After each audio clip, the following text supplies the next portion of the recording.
संध्याकाळ बाईनू, शुभ संध्याकाळ बाईनू. शुभ संध्याकाळ, शुभ संध्याकाळ. बसा. बरं, मग आज सगळे आलेत का? बरं, आता आपण अभ्यासाकडे वळूया. बंड्या, मला सांग, शाळेत गांधीजींचा फोटो कशाला लावतात? बाईनू, चुकलं तर मारू नका. कियार लायतो. वाचन कुठला? काही उत्तर देतोस? बस खाली. बरं, या म्हणीचा अर्थ सांगा बघू. सापाच्या शेपटीवर पाय ठेवणे. तुम्ही सांगा. बायकोला मारली त्याला कसं लावणे? कसे काय रे गण्या? काही उत्तर देतोस? अशा काय बाईनू, तुमचे हेच चांगलं वाटते. आमच्या जाऊना मायाने झाल्यापासून लोकांच्या म्हणजे सापाच्या शेपटीवर पाय ठेवण्यासारखेच आहे. गड्या, म्हणजे मला साप म्हणतोस गधड्या? मी काय म्हणतोय, तुमचे हे चांगलं वाटते, त्यात मी तुमका सांगतोय.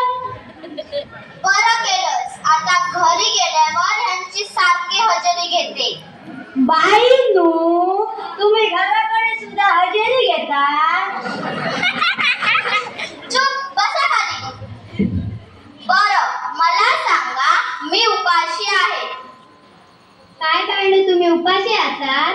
माका तरी सांगूचा. आमच्या वड्यात हल्ली सगळ्यांकडे माळ होते. रोज एकाकडे घेऊन बसला असतं.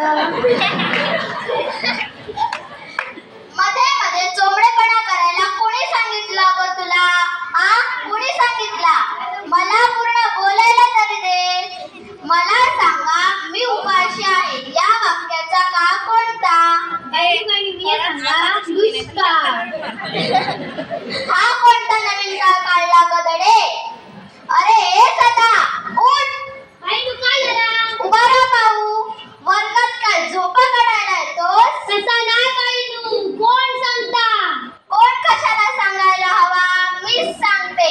मी आत्ताच कळले तुला. हा, तर काय झाला? गुरुत्वाकर्षणामुळे डोक्या खाली पडा होता. गधड्या, मला काय उल्लू समजलास? चुप बस आधी, पुढची उत्तर देतो. बरं मुलांनो, मी आता तुम्हाला एक युक्ती सांगणार आहे.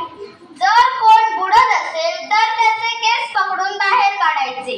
हे तत्व समजले की तुम्ही कुणालाही बाहेर काढू शकता.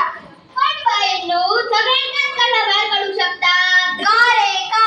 कोण कोण टकले असतं?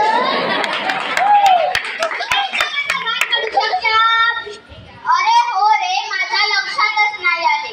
बरं, बस. मुलांनो, जर कोणी शाळेच्या समोर बॉम्ब ठेवला तर तुम्ही काय कराल? 1 ते 2 तास वाट बघतलोय. कोणी नेलं तर ठीक, नाही तर ऑफिसात नेऊन ठेवतलो.